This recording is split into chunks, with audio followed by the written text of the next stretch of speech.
I'm pretty sure still asleep. Hello? Is there a problem, a question or something? I think those are people who they don't realize their mics are still on. Oh, okay. Okay, well, I'll ignore it then. Being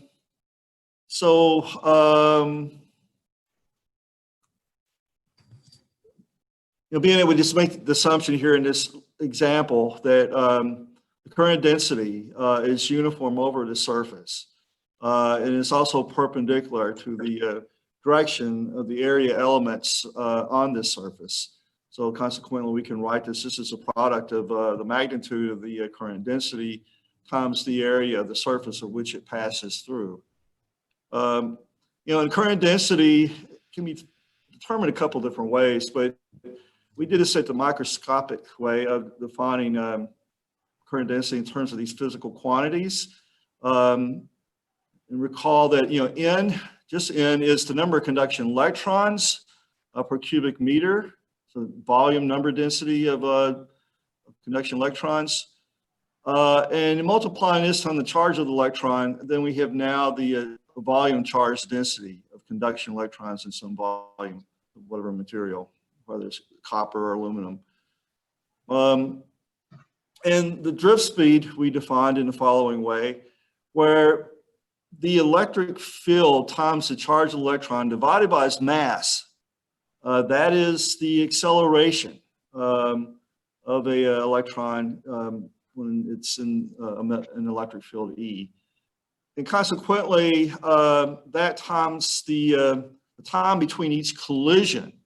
And keep in mind, each collision is unlikely the result of thermal motion. Being a thermal motion is significantly higher than that generated by electric field.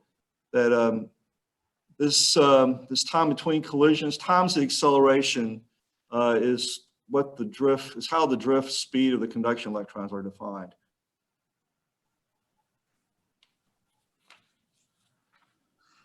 All right, so what I'll do here, I'm just substituting just rewriting the electric current in terms of the current density. And it's replacing the current density with this quantity at the top, which is N sub V, or NE times the drift speed.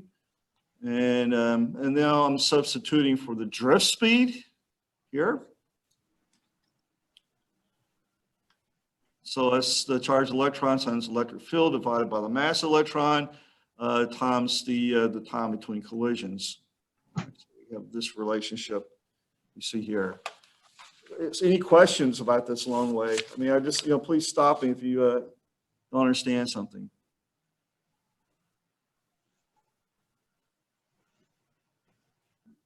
Okay. So all I've done, the next step is just kind of combine terms. You can see we have the charged electron in twice now. So now we have an E squared. Where N is just a number of conduction electrons per meter squared. And we just talked about tau and mass of electron. And that times the area of the surface times electric field. So all I've done here is rearrange the variables. So next what I want to do is substitute the electric field with the potential divided by the length of whatever conductor that we're considering in this case. And the assumption too is electric field is uniform through over this distance L, which is very likely, if it's a fairly pure material, that assumption can be made. So that's all I've done. And the next step is substituted for the electric field. So now I just want to rearrange things a little bit more. I want to divide both sides by the current. And then, so basically have it in terms of voltage divided by current and move all the variables over to the other side. Okay, so we now have this relationship here. The ratio of the voltage applied across a piece of material to the current is the current in that material is this relationship. And recall this, this quantity in parentheses is what we defined as the resistivity of a type of material. It's, it's basically, it's just resistance to any motion of charged carriers passing through this material. And so it's just defined basically as this is we described. Constants you can really rely on regardless of the situation is the mass of the electron. I guess if you're relativistic speeds, then I guess I could change, but this is not something we would, it would be a very strong electric field for that to happen. And the electric charge, that's unlikely to change in any situation. However, the number density of conduction electrons could change with temperature. If your object, whatever it is, copper, if it heats up, it expands. Of course, mass conservation, you still would, you would expect the same amount of mass with a bigger volume, and consequently, the density goes down. And likewise, for the time between collisions, the temperature goes up in that, the velocity as a result of thermal agitation, that would, in fact, reduce the time between collisions. So you can see from that, if the temperature goes up, basically, if I say if the temperature goes up, then you basically have a,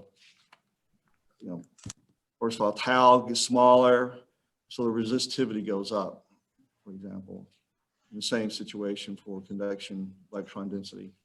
Professor? Yep. What is little e in the resistivity equation? That's the charge of an electron, electric charge of the electron. Okay, thank you. Yeah, value 1.6 times 10 to the minus 19th coulombs. Okay, just rewriting that equation on the left in terms of resistivity. And then what we'll do now is replace this whole term, resistivity times the length divided by the area, by a quantity called resistance. And this is kind of a convenient way. Basically, you're able to separate out the characteristics of the material, rho, and the geometry, L over A. So its resistance depends on both. But most importantly, when you substitute this back in, we arrive at Ohm's law, where the it's just the ratio of the voltage applied across whatever material to the current that passes through that material is how resistance is defined.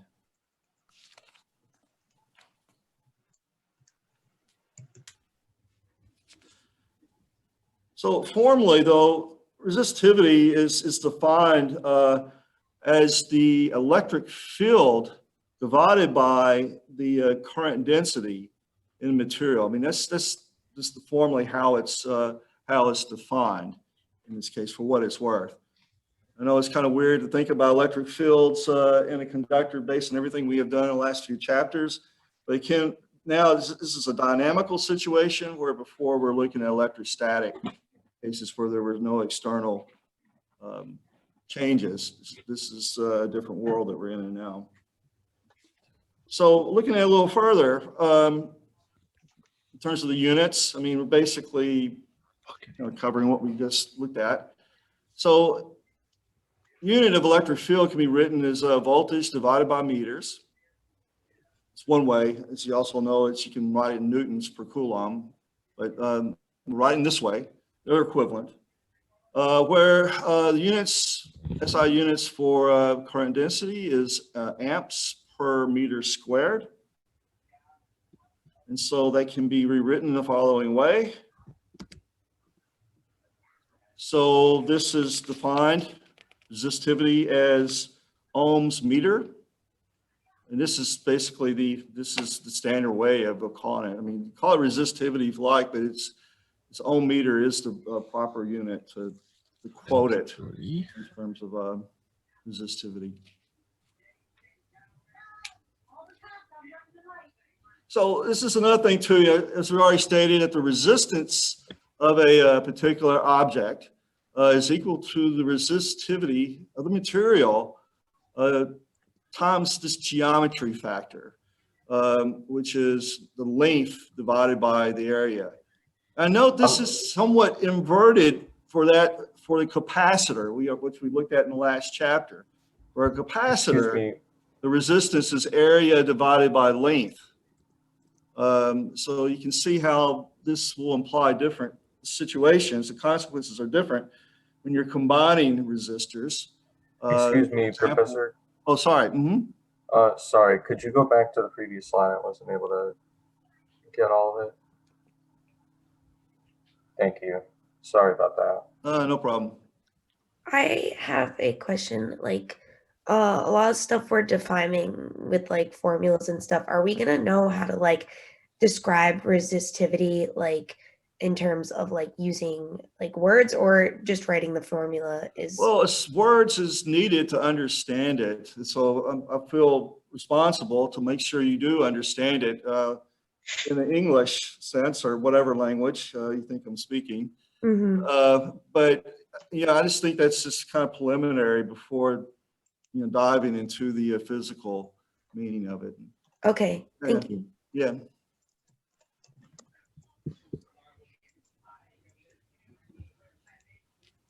But what's nice about the way this is described is that it breaks it up into two components. The resistivity, again, this is dependent on the type, the material. As we just talked about, it's like the time between collisions. It could depend on the size of the nuclei, or how the crystals are defined or structured inside aluminum versus copper versus iron, for example. That will depend. At least time between collisions, and also the density will affect the resistivity. But the resistivity is only dependent on the type of material. Resistance, of course, depends on both the geometry and the material, as is clearly stated here. And resistivity is only a property of the material. But the interesting thing about this, the consequences of this geometry factor. For instance, if you were to put two resistors in series, effectively what you're doing is increasing the length of that resistor. In doing so, it's like adding to it. It's just like you're increasing the resistance. So resistors in series add additionally. But what about in the case in parallel? In parallel to resistors in parallel, the equivalent is not, you do not add additionally in that case. It's not like a linear addition, I should say. It's since it goes one over the area, and putting two resistors in parallel is a sense like you're increasing the area. Two parallel resistors decreases the overall resistance.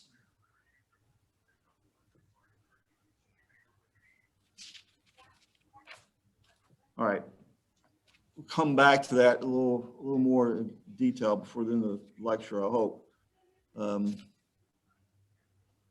Any questions about that?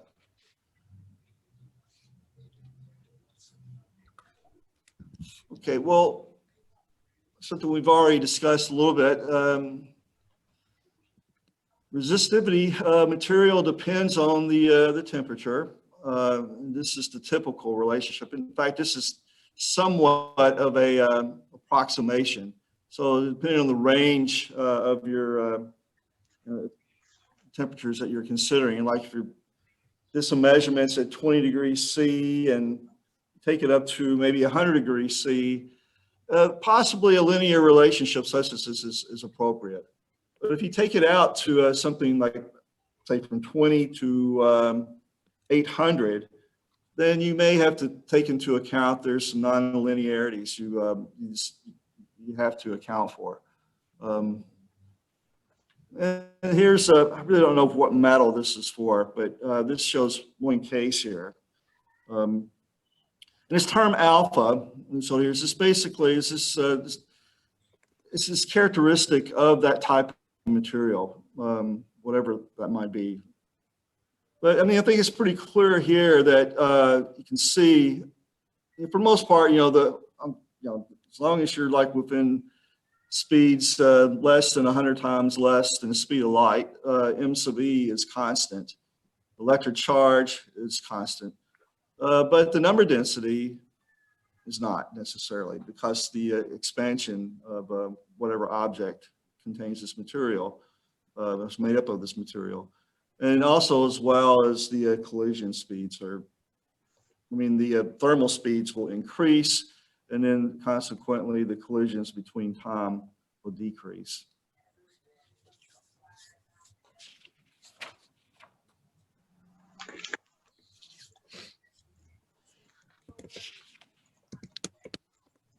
But you can see from this chart or this data that this is not a linear relationship over a broad range of temperatures. But if it's like within 100 degrees C, you're likely okay within 1% at least.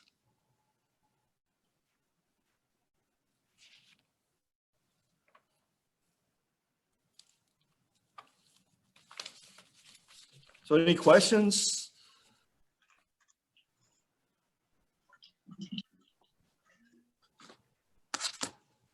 Well, I thought it'd be a good time to look at an example where we can utilize current density and resistivity, among other things that we have talked about. And let's just look at this one example. We have a person and a cow. It's at a radial distance of 60 meters from a point at which lightning strikes the ground.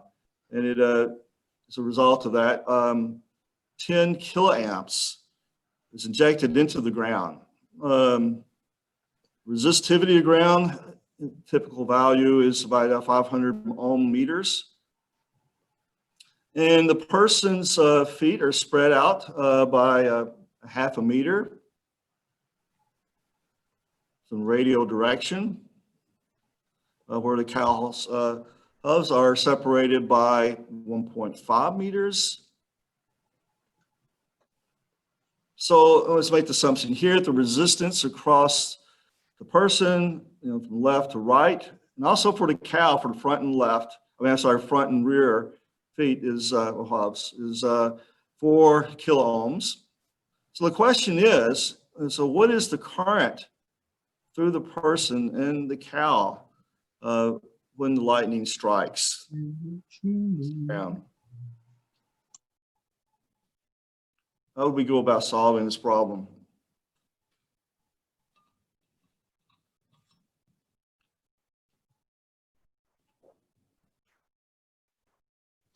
I have a question. Wouldn't the current dissipate through the ground and kind of just get smaller and smaller? No, it would. I mean, that's why you would like to be as far away as possible from it.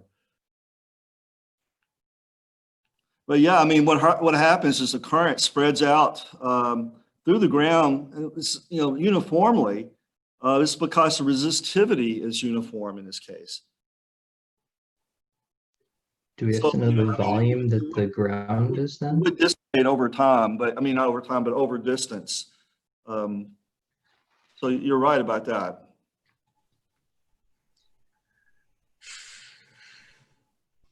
So, okay.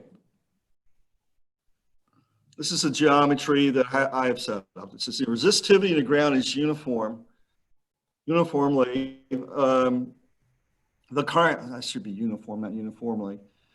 The current spreads out through the ground uniformly, that's correct, over a hemisphere centered on the strike point. Okay.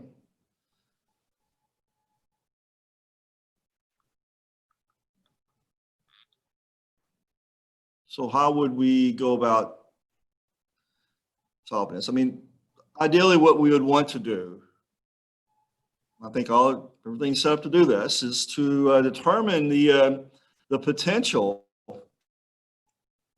at 60 meters away.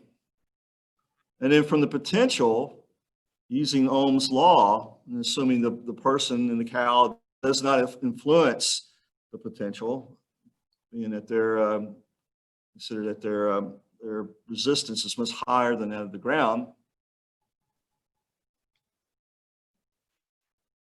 you could in fact determine the current that passes through each victim here.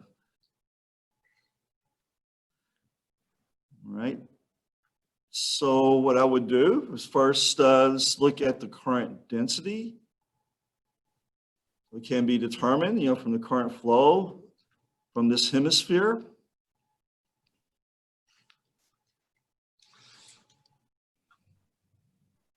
So how else can we define the current density?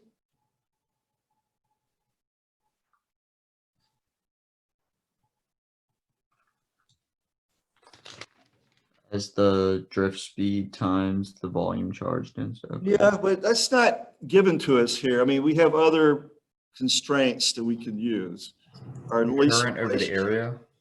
and one of which is here is the total amount of current that's injected at the strike point divided by the area. I mean, this is, in this case, it's the hemispheric area in which it radiates outward.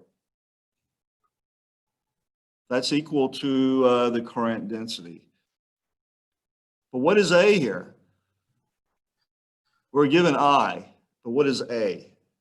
What is the area that we must consider here? Would it be the area of the semicircle? Yes, or the hemisphere, yes. And it's 2 pi r squared. So we can rewrite this. Well, this basically now we have electric field. All I've done here is, if you look at the first equation that we put down, Wouldn't it be multiply on both sides times rho. So we isolated the electric field is on one side. So we have electric field equals rho times J.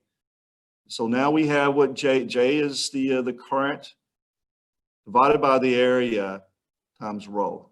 You guys see how we arrived at this equation? Yeah. Okay. So now what I'll do is just substitute in for A as a function of radius, or no, radius, distance away, I should say, from the strike point. So electric field, this is electric field, a distance r away from the lightning strike. It looks very similar to, to our electrostatic world, but it is different.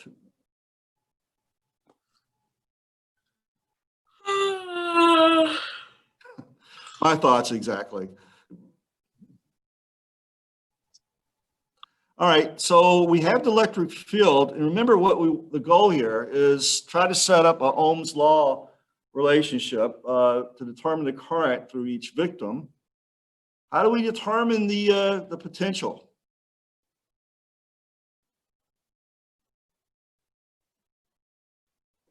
Take the integral of the dot product of the field with the distance. Exactly. So we know the electric field, we know the distance. Really, it's just the difference between, in this case, just look at the person, between where their feet are located in contact with the ground. That's the potential that we're interested in, because our victim is the circuit. Unfortunately or fortunately. So we can do this integration and evaluate it. And this is the result of that integration after being evaluated. Remember, this is a 1 over r squared goes to 1 over r. And so now we have this relationship in terms of the distance away from the person, plus say from his right foot to his left foot, distance dr. And we can simplify this a little bit by finding a common denominator. Having now this relationship, it's a little bit of algebra is all that was done here. And I'm just gonna make an approximation just saying, delta R is small compared to our distance. So in the denominator where we have D plus delta R is equal to D.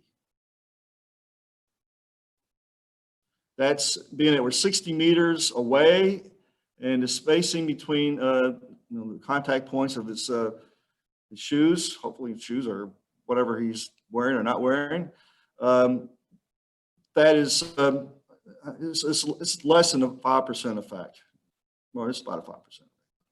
So what I'm going to do here is just make the approximation that this is equal to E times dr. You guys see this?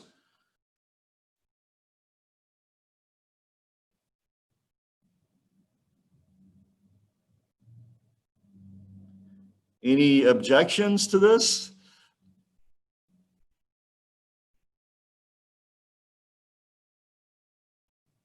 All right, take the silence as I'm perfectly fine with that. Can you explain the subscript there?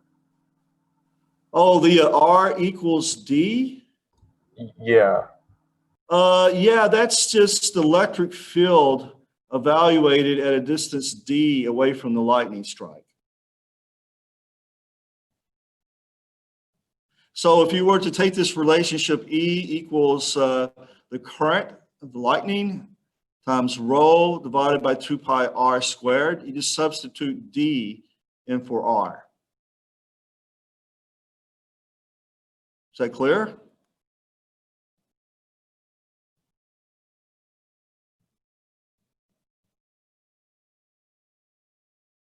I don't hear anything, so I guess that means yes.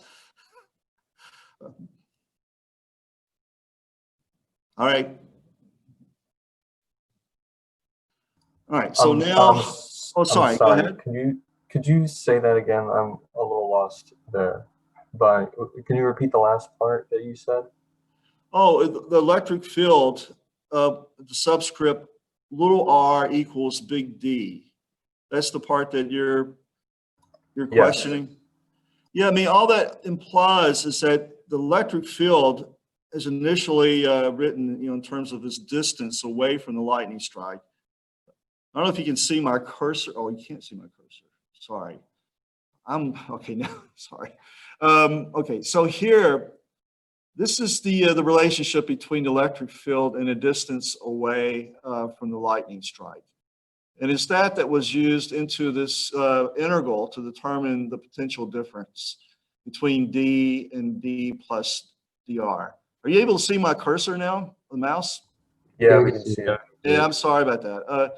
So here next, I did the integration. The 1 over r squared becomes a 1 over r. And then I evaluated it from D to D plus dr. And that's where this relationship comes here. Is everybody okay with that? Yeah, I can see that. Okay. And in the next step, it's just some algebra. I found a common denominator. And the way you do that, you just multiply one denominator by the other. So for instance, you have 1 over D here. I would multiply that times D plus dr in the denominator and also in the numerator by D plus dr. And over here on this side, I would multiply it D divided by D. And so then in the upstairs, you would just have D, and then you would have D times D plus dr. And so now you would have common denominators here. And what happens, the D's, the big D's, and the numerators cancel, and you're just left with a delta R.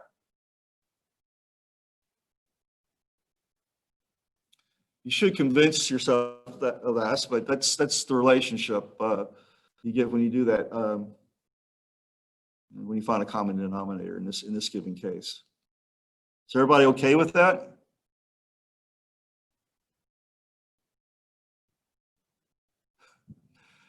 Yeah, we're good with that. We're good. All right, at least one person is. So at least office hours after this too. I mean, we can continue if there are questions.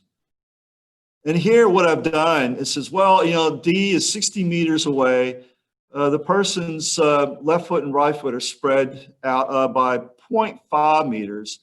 And so I said, well, okay, D plus D delta R is close to this D. It's not a big difference. And so I just made that term D plus DR, or I'm sorry, D plus delta R to equal D. In doing so, now you have a 1 over D squared in this term, and you have a 2 pi on the outside in the denominator, and you have the lightning current, which is the same as which we have here. Wait a minute, did I leave out? You know what? I left out rho. Oof. Okay. Rho is missing from this. Weird. Okay. Hopefully it reappears. Did I mess up on this? All right, this is soon for now. Yeah. I might have made a mistake here, but let's just move on. Assume that I did not make a mistake. It may change the numbers a bit. All right, so actually it does not change as long as I retain E here. Actually, it's self-correcting, never mind. But just for the sake of this little derivation, I should have a factor of rho here and a factor of rho here. Sorry, I'm not seeing the mouse. Should be a factor of rho here and a factor of rho here. But it does not change this relationship here.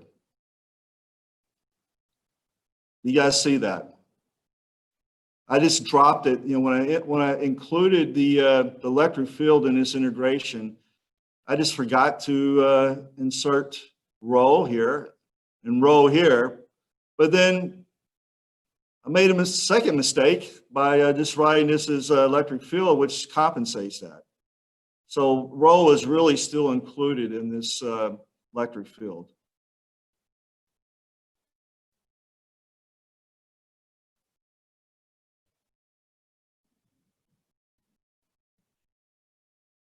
You guys don't sound convincing to me. Like you're, so what the heck is he talking about? Is that, let's see. I can just, So you're saying that the row was included in the expression before, like, or should have been included where it had the dr over d times d plus dr? yeah, and let me see if I can do this here. I'm trying to include it now. Just give me one moment. Hopefully it won't. Okay, now I think I have it in there correctly. This is what I was talking about. Here, rho was missing. Because it belongs in the electric field, right? When I substituted that into the integration, I just dropped it. Now let's go into the next step. I included it. And so now, in this approximation, making D plus delta R just equal to D, you know, now what you have is a 1 over D squared. A 1 over D squared. You have a 1 over 2 pi. You see it's the same form as this. And you have the lightning strike current, same here. And now we have the rho in here. And so that's equal to the electric field times delta R evaluated at R equals big D, which is the distance away from the lightning strike. So does that make better sense now?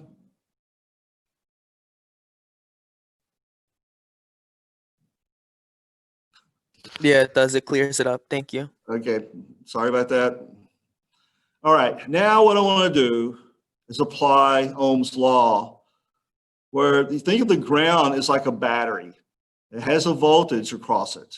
In other words, where the victim on his right foot is on one side of the battery terminal, and his other foot is on the other side. And the battery terminal is produced by this lightning strike, the current spreading out into this hemisphere. Okay. And so we know what the voltage is. We calculated that.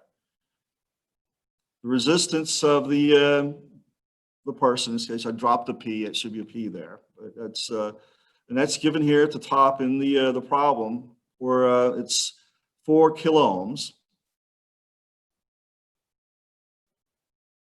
All right, so what I have done here is just substituted for the electric field evaluated at the distance D away from the lightning strike. So is everybody okay with that?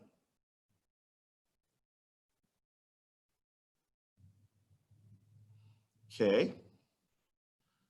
So now what I'm doing is just plugging in values that were given to us. All right.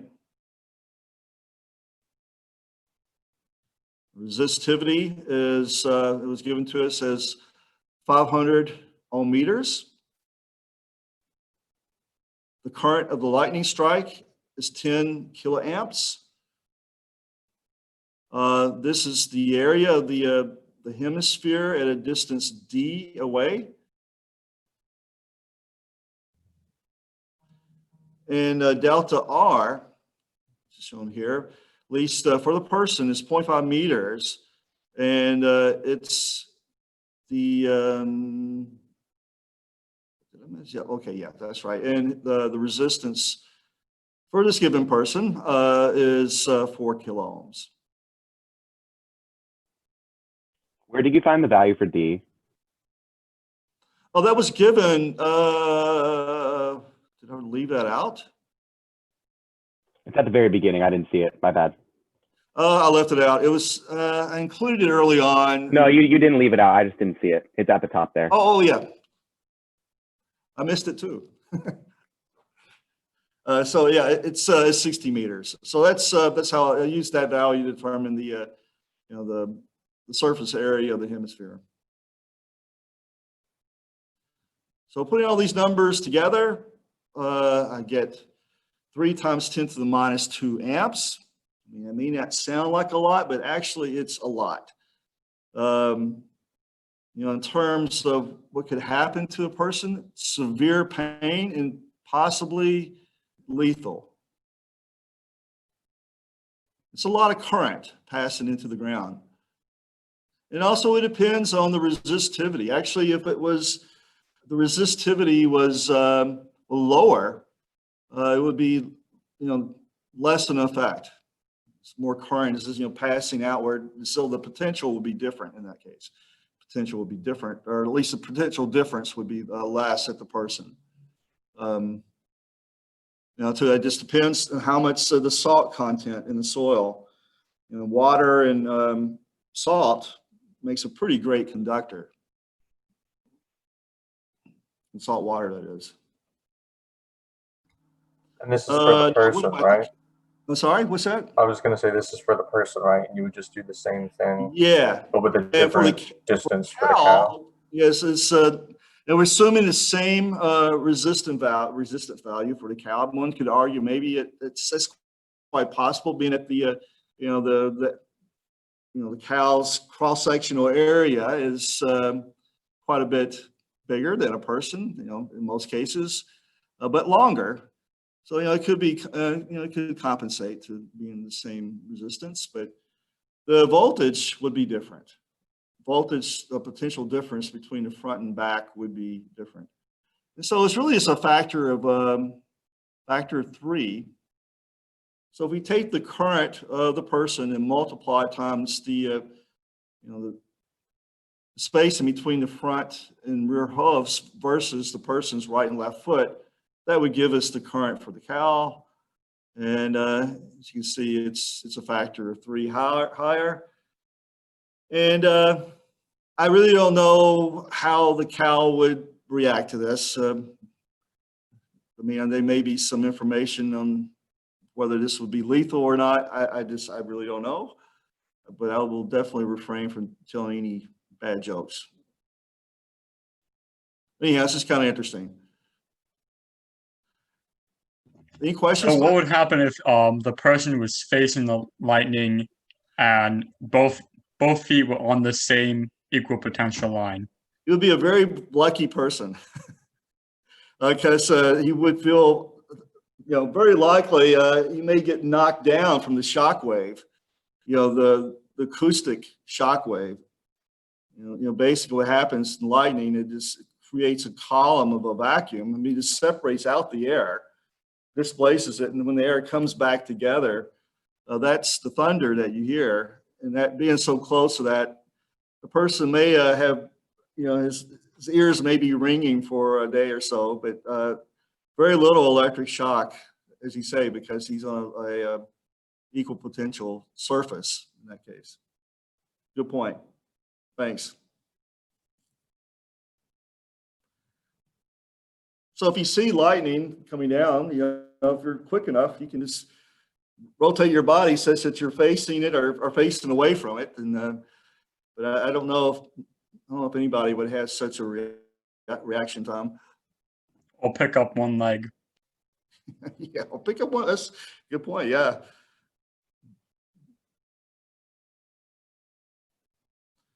All right. Well, I'm going to move on from this if there's no questions. Basically, looking at situations for serial resistors and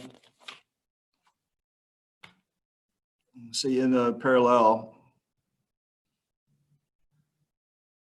So in this given case, if you have a battery, 12-volt battery, and you place that across a resistor of 9 ohms, how would you go about and determine the amount of current passing through that resistor?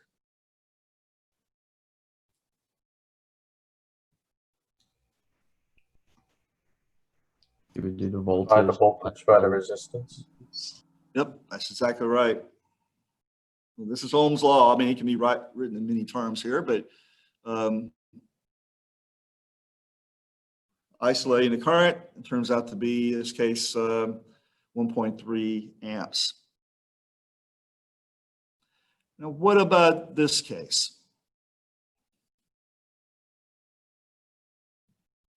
The resistors, they're in a series of each other. The current has to go all the way through, right? I mean, it has no other place to go.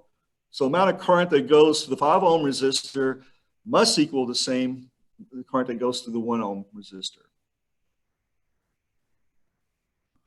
So what does that mean about the voltage across the 5 ohm resistor and the voltage across the 1 ohm resistor? What can we say about that?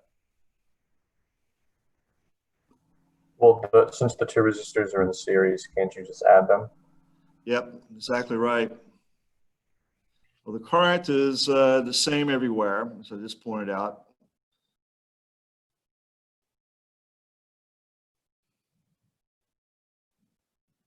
So V1 is the voltage across the 5 ohm resistor, V2 across the 1 ohm resistor. So we know that V1 plus V2 must equal 12 volts. This is related to something called the loop rule. We'll get into a little bit more, hopefully we don't run out of time. And so that being the case, it's a current, so both, it's the same through resistor, the 5 ohm resistor and the 1 ohm resistor. You don't have to put down indices for that. And so now we have everything we need to solve for the current. And in this case, it's 12 volts divided by 5 ohms plus 1 ohm, which is 6 ohms. And so it's just 2 amps in this case.